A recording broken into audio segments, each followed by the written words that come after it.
The humid morning air hung thick over northern Saipan. July 8, 1944, had arrived with its usual oppressive heat. Private First-Class Guy Gabbaldon crouched near a cave entrance. His slight frame barely cast a shadow in the early light. At just 123 pounds, he looked more like a teenager than a Marine. Which he was. Behind those rocky walls, hundreds of Japanese soldiers and civilians waited in darkness. They clutched weapons and grenades. Children pressed against mothers. Men prepared for final stands.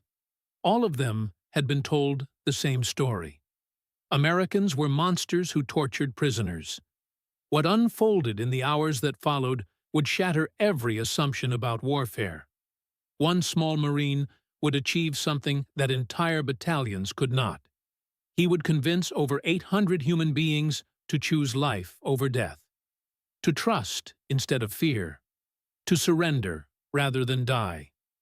By the time the Pacific War ended, this young man from East Los Angeles would be personally responsible for saving approximately 1,500 lives, not through superior firepower, not through military genius, but through something far more powerful. Understanding. The mathematics of salvation were about to be written in the space between propaganda and truth. Years before bullets flew over Saipan, a different kind of battle was being fought in the streets of Boyle Heights. East Los Angeles buzzed with the energy of immigrant families chasing American dreams. The Great Depression had settled over the neighborhood like fog. Money was scarce. Opportunities were scarcer. Into this world, Guy Gabbaldon had been born on March 22, 1926, one of 7 children. His Mexican-American family struggled like everyone else. Food didn't always fill the table. Work didn't always pay the bills. Children learned early that survival required creativity. At 12 years old, young Guy's life took an unexpected turn. The Nakano family, Japanese Americans living nearby, took him in. They didn't formally adopt him. Legal papers weren't signed.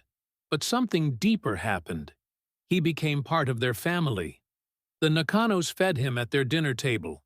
They spoke Japanese in their home. They taught him their customs, their values, their way of seeing the world. Guy absorbed it all. The language came naturally. The culture sank deeper. He learned about honor. Not the Hollywood version. The real thing. How families supported each other.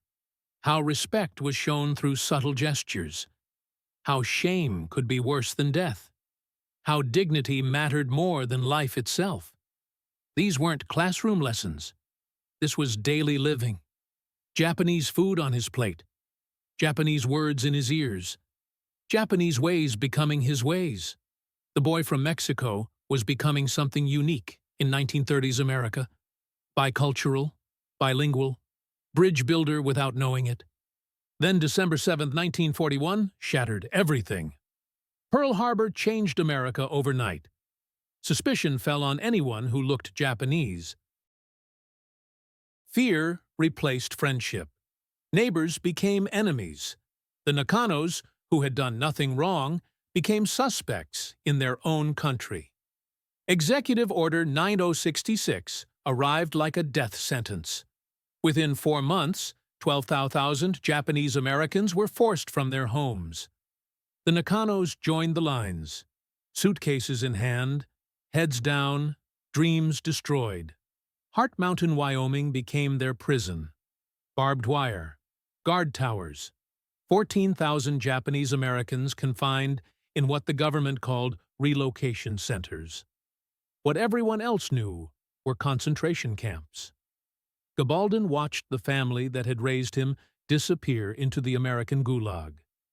The people who had taught him about honor were being treated without any. The contradiction burned in his teenage mind. At 17, he made his choice. The Marines needed men. He needed to use his unique skills. Patriotism and purpose aligned. He enlisted, carrying with him the Japanese language and culture he'd learned at the Nakano dinner table. His Japanese wasn't perfect, textbook formal, but it was real, conversational, learned through daily life rather than military manuals. He could speak like a friend, not an interrogator. The difference would soon prove crucial. By March 1944, Private Gabbaldon was assigned to Headquarters and Service Company, 2nd Marines, 2nd Marine Division, a scout and observer role. His language skills had finally found their purpose. Operation Forager was coming, the invasion of the Mariana Islands. Saipan held 3,000 Japanese troops, unknown thousands of Japanese civilians. Military intelligence painted a horrifying picture. Japanese commanders had distributed grenades to families. Mothers were taught to kill their children rather than let them be captured. Propaganda depicted Americans as demons, prison guards turned cannibals, soldiers recruited from death row. The stage was set for mass slaughter. Civilian casualties would be enormous, unless someone could break through the wall of fear and lies. On June 15, 1944, American forces hit Saipan's beaches. Gabbaldon waded ashore with thousands of other Marines. The battle that followed would last until July 9th. American forces pushed northward. Japanese resistance stiffened. Casualties mounted on both sides. But something else was happening. Something unauthorized. Something unprecedented. Private Gabbaldon began disappearing at night. Against direct orders, he slipped away from his unit. Alone. Unarmed. Moving toward enemy positions instead of away from them. His commanding officers were initially unaware. When they discovered his activities, they were horrified. His methods defied every rule of military engagement. He approached Japanese positions openly, called out that he was alone, claimed to be unarmed, sat outside caves for hours, talking, waiting, demonstrating patience that contradicted every piece of Japanese propaganda about American brutality. His first success came early in the campaign. A cave complex held Japanese soldiers. Fear and propaganda kept them inside. Death seemed preferable to capture. Gabbaldon sat outside their hiding place. He spoke in conversational Japanese. Not the formal military commands that traditional interpreters used. Friend language? Kitchen table language? The Japanese he'd learned from the Nakanos. He talked about food, about safety, about the treatment prisoners were actually receiving. He described American medical care, real food, protection from violence. Hour after hour, his voice carried into the darkness. Eventually, several Japanese soldiers emerged, hands raised, eyes wide with fear, expecting torture, finding instead a small young Marine who treated them with respect. Word spread through his unit. The Mexican-American kid was actually pulling this off. Skeptical officers began paying attention. Intelligence personnel took notes. Something unprecedented was happening. Marine Corps records document the progression. Small groups at first, then larger ones. Japanese soldiers who had been told that surrender meant death were choosing life instead. The mathematics of salvation were being written one conversation at a time. Gabbaldon's approach differed fundamentally from standard military interpreters. They used bullhorns, formal demands, military protocol. He used conversation, cultural knowledge, patient respect. The difference was profound. Military interpreters spoke at Japanese soldiers. Gabbaldon spoke with them. He understood their concepts of honor, their family obligations, their fear of shame. He offered alternatives that preserved dignity while saving lives. But the climactic moment was still coming. By July 8, 1944, American forces had pushed the remaining Japanese into Saipan's northern tip. The situation was desperate beyond description. Mass civilian suicides had already begun at what would become known as Suicide Cliff and Banzai Cliff. Hundreds of Japanese civilians, convinced that capture meant torture, were throwing themselves and their children into the sea. Mothers held babies as they jumped. Fathers led entire families to death. The propaganda had worked perfectly. Fear had conquered reason.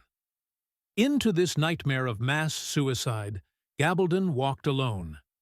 According to the National Museum of the Marine Corps and his Navy Cross citation, he approached a large concentration of Japanese in caves and bunkers. The exact conversations remain undocumented, but the outcome is verified in military records. Gabbaldon returned to American lines with 807 prisoners, soldiers and civilians, men, women, and children, a mixture of military personnel and families, all alive, all choosing life over death. 807 human beings in a single day. It represents one of the largest surrenders to an individual soldier in United States military history. Marine Corps intelligence officers verified the numbers. Colonel Walter Lair, Colonel John Schwarber, Major James High. All confirmed the achievement on the 1957 television program, This Is Your Life. The extraordinary nature of this accomplishment created both recognition and controversy. Captain John Schwarber recommended Gabbaldon for the Medal of Honor on July 15, 1944, just days after the mass surrender. But General Holland Smith, commanding general of the expeditionary troops, downgraded the recommendation. The reasons remain unclear. Perhaps discomfort with unauthorized methods. Perhaps institutional reluctance to recognize unconventional warfare. The Navy Cross citation that Gabbaldon eventually received reads like something from fiction. Working alone in front lines, Private First Class Gabbaldon daringly entered enemy caves, pillboxes, buildings, and jungle brush, frequently in the face of hostile fire, and succeeded not only in obtaining vital military information, but in capturing well over 1,000 enemy civilians and troops. However, not everyone believed the story. Lieutenant Robert B. Sheeks, a Marine Japanese language officer who served on Saipan, later expressed skepticism. He called Gabbaldon a relentless self-promoter. This criticism highlights the central challenge in evaluating Gabbaldon's achievements. His operations occurred at night, alone, without witnesses. The nature of his work made independent verification difficult. Yet the official recognition stands. The Marine Corps awarded him the Navy Cross. Intelligence officers verified his numbers. Military records document the July 8th capture of 807 prisoners. The broader context makes Gabbaldon's success even more remarkable. The Battle of Saipan saw some of the Pacific War's worst fighting. Over 3,000 American deaths. Virtually the entire Japanese garrison of 3,000 killed. Most tragically, an estimated 22,000 Japanese civilians died, many by suicide. The mass civilian suicides shocked American forces who witnessed them. Mothers threw children off cliffs before jumping themselves. Entire families detonated grenades together. Japanese military propaganda had convinced civilians that American capture would result in torture, rape, and cannibalism. Against this backdrop of mass death, Gabbaldon's ability to convince anyone to surrender was miraculous. His success demonstrates that cultural knowledge and linguistic ability could overcome even the most intense propaganda. Every person he convinced to surrender represented one fewer casualty. One family preserved. One life saved from the terrible mathematics of war. Late in the Saipan campaign, machine gun fire wounded Gabbaldon during one of his solo missions. His Navy Cross citation documents these wounds without specifying exact dates or locations. Despite his injuries, He continued operations until medical evacuation became necessary. After recovery, he returned to duty for additional Pacific operations. None would match the scale of his Saipan achievements. But his total captures for the war reached approximately 1,500 enemy civilians and troops. Initially awarded the Silver Star, Gabbaldon's recognition was upgraded to the Navy Cross on November 23, 1960. This made it the highest decoration awarded to a Marine of Mexican descent during World War II. The Navy Cross represents the Navy and Marine Corps' second highest decoration for valor, exceeded only by the Medal of Honor. Multiple campaigns have sought to upgrade Gabbaldon's Navy Cross to the Medal of Honor. Los Angeles Mayor Antonio Villaraigosa led efforts. The Hispanic Medal of Honor Society pushed for recognition. Congressional representatives supported the cause. All efforts were rejected, officially due to time limitations on reconsidering awards. Unofficially, perhaps reflecting institutional discomfort with unconventional warfare methods. The controversy extends beyond medals. Some historians question whether one man could have achieved such numbers. Others note that Gabbaldon's methods make verification difficult. Operating alone at night without witnesses creates obvious documentation problems. Yet Marine Corps intelligence officers verified his achievements. His Navy Cross citation represents official military recognition. The documented evidence supports the essential truth of his accomplishments. Hollywood's 1960 film Hell to Eternity allegedly told Gabbaldon's story. Jeffrey Hunter, a 6-foot-tall, blue-eyed actor, played the role. The casting effectively erased Gabbaldon's Mexican-American identity.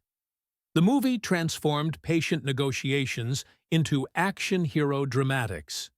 Cultural understanding became American swagger. The film emphasized combat over communication, violence over patience. A story about bridge building became a conventional war movie. Gabbaldon himself reportedly felt disappointed with Hollywood's distortions. The film's version shaped public perception for decades. Most Americans learned about Gabbaldon through a movie that missed the point entirely. His real achievement wasn't Hollywood heroics. It was cultural bridge building under impossible circumstances. In 1990, Gabbaldon published his autobiography, Saipan, Suicide Island, later republished as America Betrayed. The book provided his personal account of wartime experiences. Historians note that memoirs written decades after events require careful evaluation for accuracy. Gabbaldon emphasized that his success came from treating Japanese soldiers and civilians as human beings rather than enemies, from understanding their culture rather than just their language, from patience rather than force. He described sitting for hours outside caves, talking about food, family, safety, until fear gave way to trust, until propaganda crumbled before reality, until death was replaced by life. After the war, Gabbaldon returned to civilian life with a unique perspective. He eventually settled in Saipan for 20 years, where he established a fishing business. The decision to live on the island where he'd made his mark suggests deep connections to the place and possibly to the people he'd saved. Marriage brought him 11 children, 9 of whom survived to adulthood. He spent decades speaking at schools and events about his experiences, always emphasizing the importance of cultural understanding, always preaching patience over violence. On July 7, 2006, Los Angeles Mayor Antonio Villaraigosa honored Gabbaldon at City Hall, recognition of his contributions to American military history. Just weeks later, on August 31, 2006, Gabbaldon died of heart disease in Old Town, Florida. He was 80 years old. Full military honors accompanied his burial at Arlington National Cemetery. Arlington's strict eligibility requirements confirm military acknowledgement of his extraordinary contributions. His grave has become a pilgrimage site for those interested in Hispanic military history. Lane Nakano, one of Gabbaldon's adoptive brothers from the family that taught him Japanese, served with the legendary 402nd Regimental Combat Team. Composed almost entirely of Japanese-American soldiers, the 402nd became the most decorated unit in U.S. military history for its size and length of service: 9486 Purple Hearts, 21 Medals of Honor. The numbers tell their own story of sacrifice and valor. The parallel service of Gabbaldon and Lane Nakano represents a unique chapter in American military history. One used Japanese language skills to save Japanese lives. The other proved Japanese-American loyalty through combat in Europe. Both served with distinction, while their Japanese-American family remained confined in internment camps. Lane Nakano survived the war and lived until April 28, 2005. He maintained contact with Gabbaldon throughout their lives. Their shared story illustrates World War II's complexity. Racial prejudice at home coexisted with heroism abroad. While specific influence on military doctrine remains difficult to document, military sources note that Gabbaldon's efforts have become standard teaching examples for U.S. military psychological operations personnel. His demonstration that cultural knowledge could achieve tactical success influenced thinking about language training and cultural preparation. The Marine Corps has incorporated lessons from Gabbaldon's experience into training programs.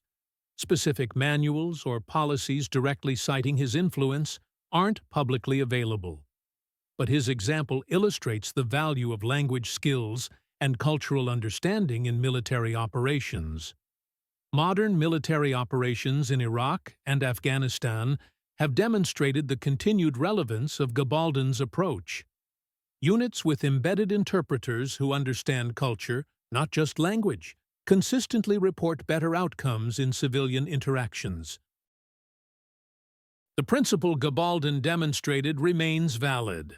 Understanding enemy culture can be as valuable as firepower in achieving military objectives. This lesson applies across contemporary conflicts where civilian populations find themselves caught between combatants. Historians evaluate Gabbaldon's achievements within the broader context of the Pacific War. The Battle of Saipan was one of the war's bloodiest engagements. Casualty rates exceeded 90% for Japanese military forces.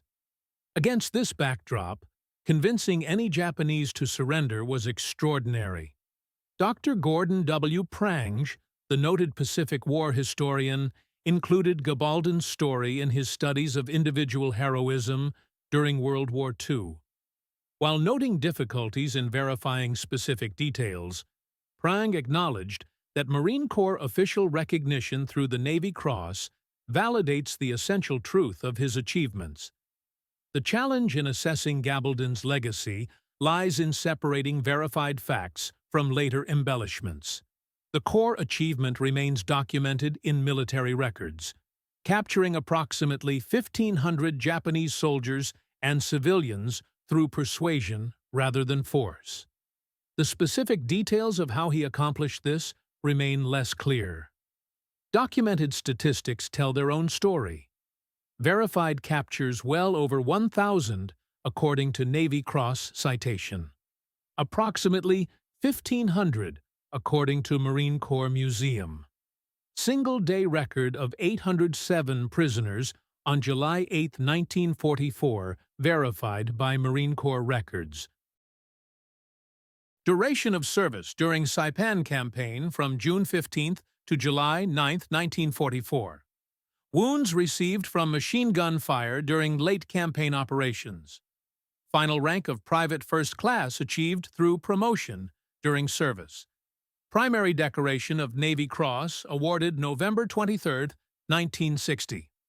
Secondary decoration of Silver Star later upgraded to Navy Cross. Purple Heart for wounds received in action. These numbers, while impressive, only hint at the human dimension of Gabbaldon's achievements. Each capture represented a life saved. Japanese soldiers and civilians who survived the war because one Marine chose persuasion over violence. Gabbaldon's success demonstrates principles now recognized in psychological operations. His approach incorporated several key elements that contradicted Japanese propaganda about American brutality. First, he operated from apparent vulnerability, approaching alone, announcing himself, claiming to be unarmed. These actions contradicted propaganda about American demon warriors. His small stature made him less physically threatening than the monsters described in enemy communications. Second, he used familiar language patterns, not the formal Japanese of military communications, but the conversational Japanese of daily life. This familiarity suggested genuine cultural knowledge rather than military phrasebook learning. Third, he demonstrated patience. Military records indicate he spent hours outside caves, talking continuously, allowing fear to subside gradually. This patience contradicted images of aggressive, impatient Americans promoted by Japanese propaganda. Fourth, he offered dignity in surrender. Rather than demanding unconditional capitulation, he framed surrender as protection for families, as survival for Japan's future reconstruction. This reframing provided psychological space for surrender without complete loss of honor. Understanding Gabbaldon's achievement requires understanding the intensity of Japanese propaganda on Saipan. Military authorities had told civilians that Americans would torture all captured men, rape all women, eat children, literally. Propaganda depicted Americans as cannibals, desecrate Japanese bodies, destroy Japanese culture. This messaging was reinforced by military police who forced civilians toward cliffs, by officers who distributed grenades to families, by constant repetition that death was preferable to capture. Civilian suicides were framed as martyrdom for the emperor. Against this wall of lies, Gabbaldon's ability to convince anyone to surrender seems almost impossible. Yet he succeeded repeatedly through patient demonstration that propaganda was false. His very presence contradicted everything civilians had been told. A small young Marine speaking Japanese, approaching alone, treating them with respect. The reality destroyed the lies simply by existing. Gabbaldon's experience offers lessons still relevant today. In conflicts where civilian populations are caught between combatants, cultural understanding can prevent casualties more effectively than firepower. His methods suggest several enduring principles. Language skills must include cultural knowledge to be truly effective. Individual initiative can achieve results that formal military operations cannot. Patience and respect can overcome even intense propaganda. Treating enemies as potential future allies creates unexpected opportunities. Small unit or individual operations can sometimes succeed where large-scale operations fail. These lessons have been applied with varying success in recent conflicts. In Iraq and Afghanistan, units that invested in cultural training and language skills reported better outcomes in civilian interactions. However, systematic application of Gabbaldon's approach remains limited by military doctrine that prioritizes force protection and conventional operations over patient cultural engagement. The question of verification haunts Gabbaldon's story. Lieutenant Robert B. Sheeks's characterization of him as a relentless self-promoter suggests skepticism about his claims. The nature of his operations makes independent verification difficult. Yet several factors support the essential truth of his achievements. Official military recognition through the Navy Cross citation represents formal acknowledgement. 3 Marine intelligence officers publicly verified his capture numbers in 1957. Contemporary documentation shows Marine Corps records from 1944 documenting the July 8 capture of 807 prisoners. Logical consistency supports his story. His Japanese language skills are documented. Many Japanese did surrender on Saipan despite propaganda.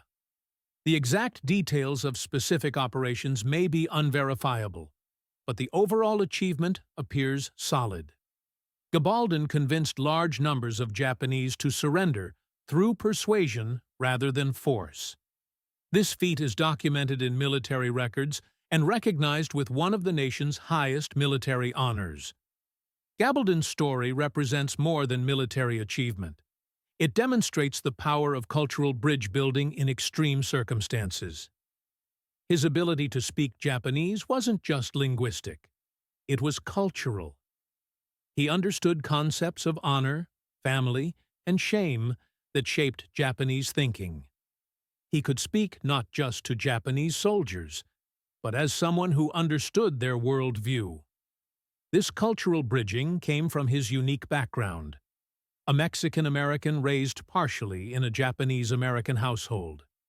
This multicultural experience, far from being a liability, became his greatest military asset. He could navigate between cultures in ways that traditionally trained military interpreters could not. His story challenges conventional military thinking that prioritizes firepower and technology. In the Battle of Saipan, one teenager with language skills saved more lives than entire battalions with superior weapons. His success suggests that military forces that reflect America's diversity possess advantages beyond traditional metrics of military power. Cultural knowledge became force multiplier in ways that conventional doctrine didn't recognize. Guy Gabbaldon's legacy extends beyond his wartime achievements. He demonstrated that individual initiative, cultural understanding, and moral courage could achieve seemingly impossible results. His story offers several enduring lessons for military and civilian applications. First, diversity strengthens military capability. Gabbaldon's Mexican-American background and Japanese cultural knowledge created unique operational possibilities. Modern military forces that embrace diversity gain similar advantages. Second, unconventional approaches can achieve conventional objectives. Gabbaldon violated military protocol by operating alone, yet achieved results that conventional operations couldn't match. Innovation and flexibility remain crucial in military operations. Third, treating enemies as humans rather than targets creates unexpected opportunities. Gabbaldon's respectful approach to Japanese soldiers and civilians opened possibilities that aggressive tactics would have foreclosed. Fourth, individual courage can have strategic impact. One Marine's actions saved approximately 1,500 lives and demonstrated that American forces could show mercy even in brutal combat. This had implications beyond Saipan, potentially influencing Japanese views of Americans. While celebrating Gabbaldon's achievements, historical accuracy requires acknowledging limitations and controversies. Some specific claims remain unverified by independent sources. His own accounts, written decades later, may contain embellishments. The lack of witnesses to many operations makes verification difficult. His self-promotion activities after the war may have affected his credibility. The exact influence on military doctrine remains undocumented. These limitations don't negate his achievements, but remind us that historical heroes are complex figures whose stories often grow in the telling. The verified core of Gabbaldon's story remains remarkable even without embellishment. The Navy Cross Citation. Marine Corps Records. Intelligence Officer Confirmations. These form a foundation of documented achievement that stands independent of later controversies. Gabbaldon's story gains deeper meaning when considered against Saipan's terrible human cost. Of approximately 3,000 Japanese military personnel, fewer than 1,000 survived. Of approximately 22,000 Japanese civilians, thousands died by suicide. American forces suffered over 3,000 killed and 1,000 wounded. Every person Gabbaldon convinced to surrender was subtracted from these terrible statistics. His 1,500 captures represent 1,500 people who lived instead of died, who returned to families instead of becoming casualties, who participated in post-war reconstruction instead of becoming war dead. This human dimension transcends military metrics. Behind each capture was a human being, someone's son, husband, father, brother. Behind each civilian saved was a family preserved, children who grew up with parents, communities that retained members. The ripple effects of lives saved extend through generations. Grandchildren exist because one Marine chose persuasion over violence. Families remained intact because cultural understanding proved more powerful than propaganda. After the war, Gabbaldon's life took various turns. He worked as a civilian interpreter during the occupation of Japan. He later moved to Saipan, where he lived for 20 years, running a fishing business and maintaining connections with the island where he'd made his mark. His decision to live on Saipan suggests a deep connection to the place, and possibly to the people he'd saved. Specific reunions with saved individuals aren't documented, but his long residence on the island indicates ongoing engagement with its history and people.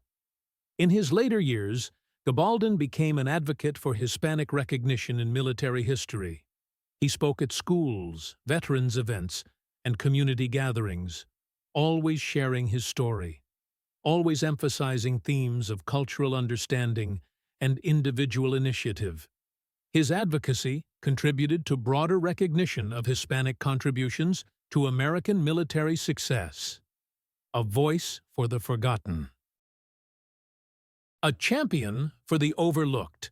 A living reminder that heroism comes in many forms. Gabbaldon's burial at Arlington National Cemetery represents official recognition of his service. Arlington's strict eligibility requirements confirm military acknowledgement of his extraordinary contributions. His grave has become a site of pilgrimage for those interested in Hispanic military history and unconventional warfare. Various organizations have honored Gabbaldon's memory. Hispanic veterans groups cite him as an example of Latino military excellence.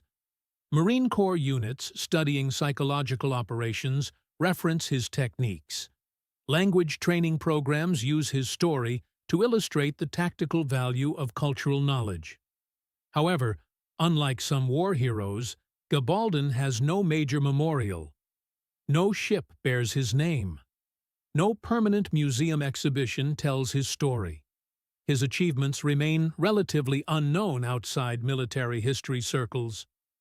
This relative obscurity may reflect discomfort with unconventional warfare methods, or lingering skepticism about his achievements, or simple institutional neglect of Hispanic contributions to military history. In an era of asymmetric warfare, cultural conflict, and civilian casualties, Gabbaldon's approach offers relevant lessons. Modern conflicts in Iraq, Afghanistan, Syria, and elsewhere demonstrate that military success requires more than firepower. Understanding enemy culture remains crucial. Building trust with civilian populations creates operational advantages. Providing alternatives to violence opens possibilities that force alone cannot achieve. Counterinsurgency doctrine now emphasizes many principles Gabbaldon demonstrated intuitively. The importance of language skills, cultural knowledge, patient engagement, treating potential enemies as potential allies. His success on Saipan prefigured modern thinking about population-centric warfare. Yet military institutions still struggle to implement these lessons systematically. Language training remains limited. Cultural knowledge stays superficial. Conventional kinetic operations get prioritized over patient engagement. Gabbaldon's example suggests possibilities that military organizations have yet to fully realize. Individual initiative guided by cultural understanding. Small unit operations that achieve strategic results. Patience that proves more powerful than violence. Central to Gabbaldon's success was his understanding of Japanese concepts of honor. He didn't demand dishonorable surrender, but offered honorable alternatives, protecting families, preserving life for future service to Japan, choosing survival without abandoning dignity. This nuanced understanding of honor allowed Japanese soldiers and civilians to surrender without complete psychological destruction. They could choose life while maintaining self-respect. Cultural bridge building at its most effective. This aspect of his approach deserves special attention. Military forces often misunderstand enemy concepts of honor, leading to unnecessary casualties. Gabbaldon's ability to work within Japanese honor frameworks, rather than against them, created possibilities for peaceful resolution. Conventional military thinking would have missed these opportunities entirely. Demand surrender. Accept or be destroyed. No middle ground. No cultural sensitivity. No understanding of the psychological dynamics that govern enemy decision-making. His own honor is also noteworthy. Operating alone without witnesses, he could have exaggerated his achievements without detection. That Marine Corps intelligence verified his claims suggests essential honesty, even if specific details grew in later telling. The boy from Boyle Heights, who learned Japanese from his adoptive family, became a Marine who used that knowledge to prevent massacre on a Pacific island. His transformation represents a distinctly American story. Multicultural background creating unique capabilities. Individual initiative achieving extraordinary results. Lifetime commitment to sharing lessons learned. Cultural diversity becoming military advantage. Whatever controversies surround specific details, the core truth remains solid. Guy Gabbaldon saved more enemy lives through persuasion than perhaps any other individual soldier in American military history. On blood-soaked Saipan, where death seemed the only option for Japanese soldiers and civilians, one small Marine offered life, and was believed. When propaganda said Americans were monsters, he proved them wrong through patient demonstration. When military doctrine demanded conventional approaches, he chose cultural bridge building. When fear ruled enemy minds, he offered understanding. When death seemed certain, he provided alternatives. The myth-making and controversy surrounding specific details cannot obscure the documented achievements. A Mexican-American teenager who learned Japanese from his adoptive family used those skills to save approximately 1,500 enemy lives on Saipan.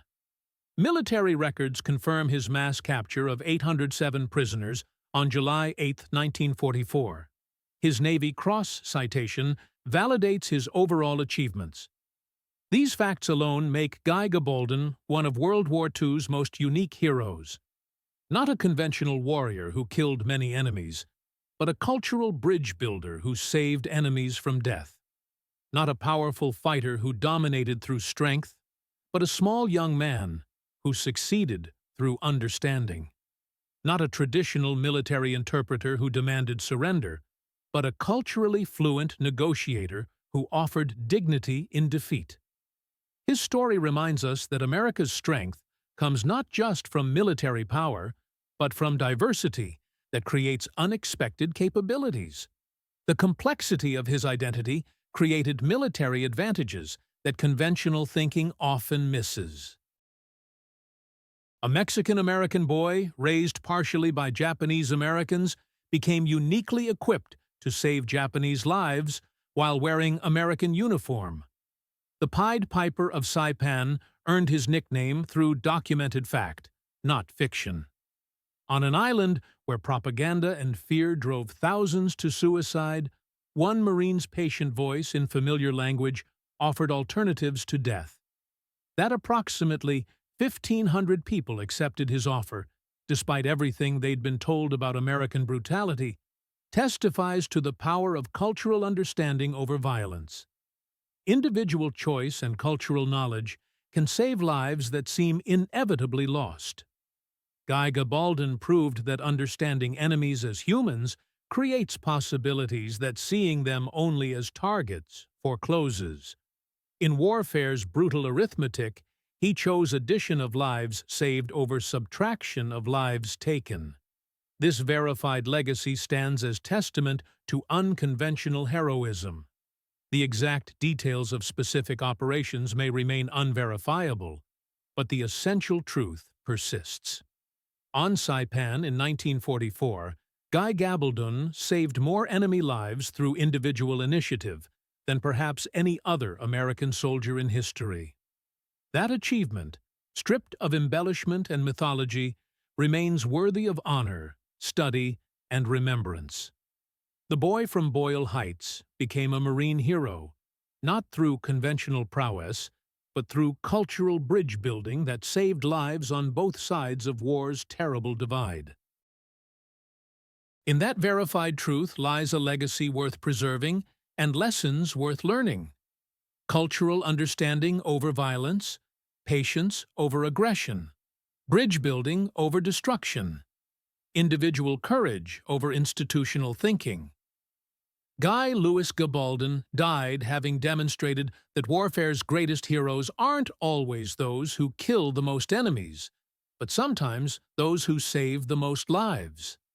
His Navy Cross citation stands as official recognition of extraordinary heroism that transcended conventional definitions of military success. In an age when military power is often measured by destruction capability, Gabbaldon's legacy reminds us that construction of peace may require different skills entirely. Language, culture, patience, understanding, the weapons of bridge builders rather than destroyers.